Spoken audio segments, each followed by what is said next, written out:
Hey there and welcome. Today we're going to master a really simple but super powerful English phrase, one that helps you share your opinions and impressions. And we're going to do it using a fantastic method from Professor Eddie Costa that makes it all super fast and clear.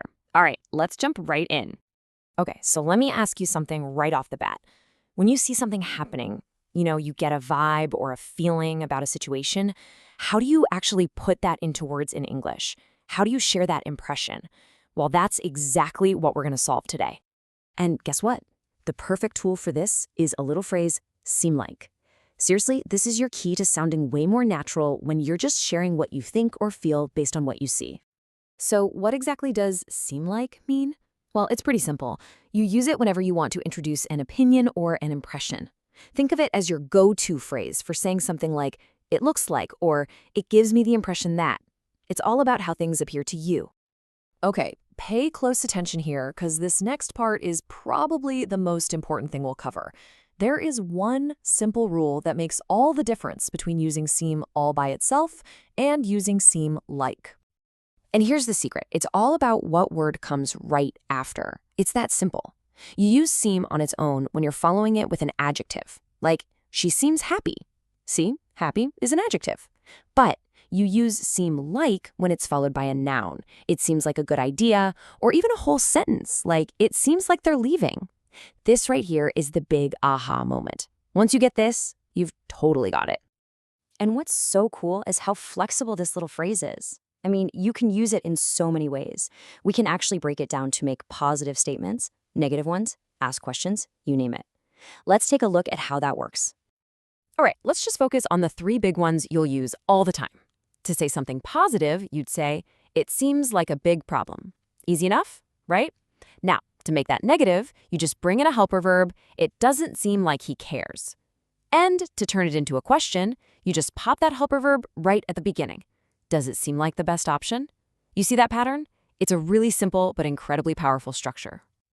And boom, just like that, you're not just stuck making simple statements. You now have the power to agree, to disagree, and to ask other people what they think. This is a huge, huge step up for your conversation skills. Okay, talking about it is one thing, but practice is where you really get the hang of it. So let's do a few of these together to make sure it sticks. I'm going to show you a sentence, and I just want you to think about how you'd change it using seem like. You ready? Let's do this. All right, first one. Here's a simple fact.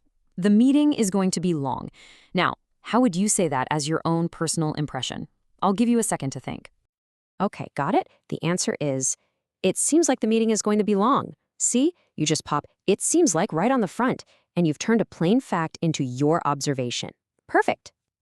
Okay, let's try a negative one now. Here's the situation. They don't agree with the plan. So how would you share that as an impression? What does it seem like to you? You nailed it. It doesn't seem like they agree with the plan. We're just using that little helper verb doesn't to make it negative, just like we saw a minute ago. Fantastic. Okay, last one for practice. Let's tackle a question. The basic question is she busy today? How can you rephrase that to ask about someone's impression of the situation? That's it. Does it seem like she is busy today? This is so great because you're not just asking for a yes or no fact anymore. You're asking for someone's perception, their feeling about it. You guys are doing awesome. Okay, before we finish up, I want to share one last super helpful tip.